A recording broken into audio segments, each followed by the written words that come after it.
আজি বিলাসীপাৰা মহকুমাৰ লাইব্ৰেৰীত এখন নাগৰিক সভা অনুষ্ঠিত কৰি অনতিপলমে ধুবুৰীলৈ স্থানান্তৰ কৰা বিলাসীপাৰা জিলা নিৰ্বাচনী বিভাগটো বিলাসীপাৰাত পুনৰ ঘূৰাই অনা অসমৰ মুখ্যমন্ত্ৰী ধুবুৰী জিলাৰ অভিভাৱক মন্ত্ৰীলৈ অনতিপলমে এখন স্মাৰক পত্ৰ প্ৰেৰণ কৰি বিলাসীপাৰা জিলা নিৰ্বাচনী বিভাগটো যাতে বিলাসীপাৰাতে ৰখাৰ দাবী জনায়। লগতে আজিৰ এই নাগৰিক সভাই আগন্তুক দিনত ব্যাপক গণ আন্দোলন গঢ়ি তোলা হ'ব বুলি অসম চৰকাৰক সকীয়াই দিয়ে। নাগৰিক সভাখনত সভাপতিত্ব কৰে অৱসৰপ্ৰাপ্ত শিক্ষাবিদয় তৰণীকান্ত ৰায়, শ্বেইখ হেদায়তুল্লাহ, সমাজ সেৱক সঞ্জিত কুমাৰ দাস, নাথযোগী সভাপতি নীলকমল চিৰাজুল হক, ছাত্ৰ মুক্তি সংগ্ৰাম সমিতিৰ নেতা দেলৱাৰ হুছেইন, দেশী জনগোষ্ঠীৰ পৰা ৰফিকুল ইছলাম, কংগ্ৰেছ দলৰ পৰা খালিদ হুছেইনে দিহা পৰামৰ্শ আগবঢ়ায়। নাগৰিক সভাখন আহ্বান কৰিছিল সমাজ সেৱক মিথুন ৰয়ে। বিলাসীপাৰাৰ পৰা জহিৰুল ইছলামৰ ৰিপৰ্ট, অৰুণোদয় আছাম। ইনকলাব জিন্দাবাদ জিন্দাবাদ জিন্দাবাদ ইনকলাব জিন্দাবাদ জিন্দাবাদ জিন্দাবাদ। বিলাসীপাৰা অঞ্চলৰ সচেতন নাগৰিক আৰু বিভিন্ন ৰাজনৈতিক দলৰ কৰ্মী আৰু ছাত্ৰ যুৱ সংগঠনৰ নেতৃবৃন্দই বিলাসীপাৰা যি ৰাজহুৱা প্ৰেক্ষাগৃহ, ৰাজহুৱা যি লাইব্ৰেৰী, তাতে আমি সমবেত হৈছিলোঁ। এটা বিশেষ গুৰুত্বপূৰ্ণ কথা আলোচনা কৰিবলৈ সভাত আমি এই কথা আলোচনা যে সমজিলা গঠনৰ নামত বিলাসীপাৰা মহকুমাক হত্যা কৰি ইয়াৰ পৰা যি আমাৰ যি প্ৰশাসনিক সা সুবিধা এইবিলাক নোহোৱা কৰি দিয়া হৈছে, সেই বিষয়ে ইয়াত আলোচনা হৈছে। বিশেষকৈ বিলাসীপাৰাৰ যি নিৰ্বাচনী বিষয়াৰ কাৰ্যালয় আছিল, এই নিৰ্বাচনী বিষয়াৰ কাৰ্যালয় ইতিমধ্যেই আমি ৰাইজে একো নজনাকৈ 80% কাম কাজ ধুবুৰীলৈ স্থানান্তৰিত কৰা হৈছে। আমি আজিৰ সভাত এই কাৰ্যৰ তীব্ৰ বিৰোধিতা কৰিছোঁ যে বিলাসীপাৰা আমি যেতিয়া দীৰ্ঘদিন ধৰি জিলালৈ উন্নীত কৰাৰ কাৰণে আন্দোলন কৰি আছিলোঁ, এই জিলা বিলাসীপাৰা জিলালৈ উন্নীত কৰা আন্দোলনক মষিমূৰ কৰি উপজিলা পিছত সমজিলা গঠন কৰি এতিয়া আগতে মহকুমা হিচাপে যি স্বতন্ত্ৰতা বা স্বতন্ত্ৰ কিছু কাম কাজ কৰাৰ ক্ষমতা আছিল, বিলাসীপাৰা মহকুমাৰ সেই কাম কাজ এতিয়া নোহোৱা কৰি দিয়া হৈছে। তাৰ উদাহৰণস্বৰূপে আমি লক্ষ্য কৰিছোঁ যে বিলাসীপাৰা যি নিৰ্বাচনী বিষয়াৰ কাৰ্যালয় আছিল, মহকুমা নিৰ্বাচনী বিষয়াৰ কাৰ্যালয়, এইটো বিলোপ কৰি দিয়া হৈছে। এতিয়া ধুবুৰী জিলালৈ বা জিলাৰ কেন্দ্ৰলৈ স্থানান্তৰ কৰা হৈছে। আমি ইয়াৰ বিৰোধ কৰোঁ। এই বিৰোধ কৰি আজি ইয়াত সময়ত ৰাইজে সচেতন নাগৰিকে এখন সমিতি গঠন কৰিছে আগলৈ এইটো প্ৰচাৰ কৰাৰ কাৰণে জনমত গঠন কৰাৰ কাৰণে আৰু দিল্লীলৈকে এই নিৰ্বাচনী কাৰ্যালয় বিলাসীপাৰাত ৰখাৰ কাৰণে দিল্লীলৈকে যোৱাৰ সিদ্ধান্ত গ্ৰহণ কৰি আজি ইয়াত এখন সংগ্ৰাম সমিতি গঠন কৰা হৈছে। আপোনালোকৰ এই দাবী যদি চৰকাৰে নামানে তেনেহ'লে কি পদক্ষেপ হ'ব? নিশ্চয় অনাগত দিনত আমি অচিৰেই অন্যান্য ৰাজনৈতিক দলৰ প্ৰতিনিধিত্বমূলক সভা আমি বিলাসীপাৰাত আহ্বান কৰিম।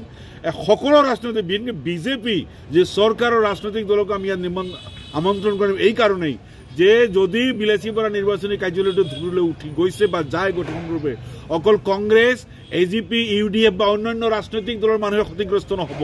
যিখিনি মানুহ বিজেপিৰ লগত জড়িত আছে তেওঁলোকক হাৰাশাস্তিৰ সন্মুখীন হ'ব লাগিব, আৰ্থিক বা শাৰীৰিক মানসিক হাৰাশাস্তিৰ সন্মুখীন হ'ব লাগিব। গতিকে আমি দলমত নিৰ্বিশেষে আটাইকে আমি আন্দোলন সংগঠিত কৰাৰ কাৰণে আমি ইয়াত ৰাজহুৱাভাৱে আমি আন্দোলন গঢ়ি তুলিম। এইটো আমি আজি ঘোষণা কৰিলোঁ আৰু ইয়াত বাস্তৱত আমি ৰূপায়ণ কৰিম। জনাব বিচাৰোঁ পাব্লিকক, আমাৰ বিলাসীপাৰা ইলেকশ্যন অফিচখন আমি একো নাজানো, বিলাসীপাৰা ৰাইজে অৱগত নহয়। কিন্তু কেইদিনমান আগত আমি গম পালোঁ যে বিলাসীপাৰা ইলেকশ্যন অফিচখন আমাৰ ধুবুৰীত স্থানান্তৰ কৰিছে।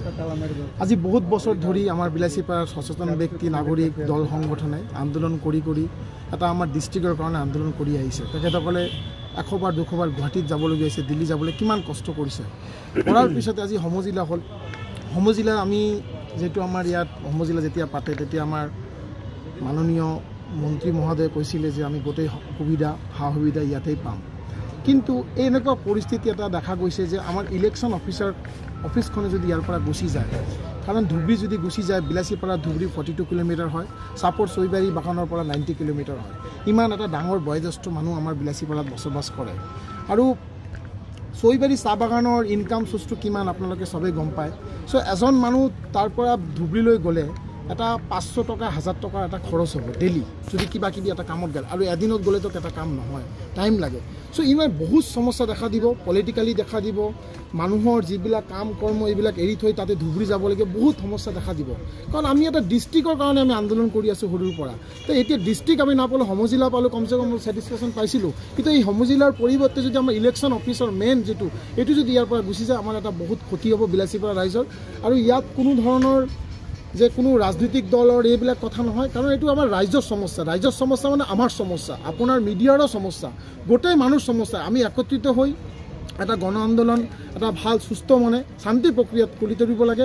আৰু এইটো আমাৰ এটা কমিটি বনাই মাননীয় মুখ্যমন্ত্ৰী মহোদয়ৰ জৰিয়তে যদি দৰকাৰ পৰে আমি দিল্লীলৈ যাম, বিলাসীপাৰা ৰাইজৰ স্বাৰ্থত দিল্লী কৰি ক'ত যাব লাগে যাম, যি কৰিব লাগে কৰিম। কিন্তু এইটো যেনে তেনে বন্ধ হ'ব লাগে। আপোনাৰ মিডিয়াৰ জৰিয়তে এইটো জনাওঁ, বিলাসীপাৰা ৰাইজে জাগিব লাগে আৰু এটা সুস্থ শান্তি প্ৰক্ৰিয়াৰে আন্দোলন কৰিব লাগে। কোনো ধৰণৰ যাতে বেয়া কথা, কাকো কুটু কথা কৈ কোনো চৰকাৰক কৈ দিব লাগে, এইটো নহয়। কাৰণ আমাৰ কামটো এটাই, আমাৰ ইলেকশ্যন অফিচখন ইয়াতে থাকিব লাগে। এইটো কেনেকৈ কৰিব লাগে, কাৰণ আমি যিবিলাক বস্তু অসমতে পাইছোঁ চব আন্দোলন কৰি পাইছোঁ। এই বিলাসীপাৰাখন চাব ডিভিশ্যনেল হৈছে, আমাৰ বহুত মানুহ আজি আমাৰ মাজত নাই, কিন্তু কিছুমান মানুহ ইয়াতে থিয় হৈ আছে। দয়ালপাল ডাঙৰীয়া আছে, এদাত কাকা আছে, মানুহজন আছে, চবেই এইবিলাক আছোঁ আন্দোলনৰ পৰা জড়িত। তেখেতসকলে আন্দোলন কৰি বিলাসীপাৰা চাব ডিভিশ্যনখন পাইছে, তেতিয়া আমি জন্ম হোৱা নাই চাগে। চ' এইটো বস্তু আন্দোলন কৰিব লাগিব। ইয়াত চবৰ সহযোগিতা নহ'লে আমি আগবাঢ়িব নোৱাৰিম। মেন ইজ ফৰ মেন, এইটো মাইণ্ডত ৰাখি আমি কাম কৰিলে সহযোগিতা পাম। আৰু বিলাসীপাৰা ৰাইজক মই হাত জোৰি বিনম্ৰ অনুৰোধ কৰিছোঁ, বিলাসীপাৰা ৰাইজৰ সমস্যালৈ কেতিয়াবা যদি মিটিং টিটিং হয়, মানুহ ওলাই আহিব লাগে, যাতে বিলাসীপাৰা ৰাইজে, কাৰণ আমি জীয়াই থাকিম, কালি আপুনি নাথাকিব, মই নাথাকিব পাৰোঁ। কাৰণ এজন মানুহ যদি চবে ঘৰত শুই থাকে, বহি থাকে, সহযোগিতা নকৰে, কোনো সংগঠন হওক, কোনো মিটিং হওক, যিকোনো প্ৰক্ৰিয়াত কেতিয়াও হেল্প নহ'ব। মানুহৰ বাবে ভূপেন্দ্ৰ যিটো কথা কৈ গৈছে, যদি আপোনালোকে আগবাঢ়ি আহে তেতিয়া আমি ছাকচেছ পাম। জয় অসম।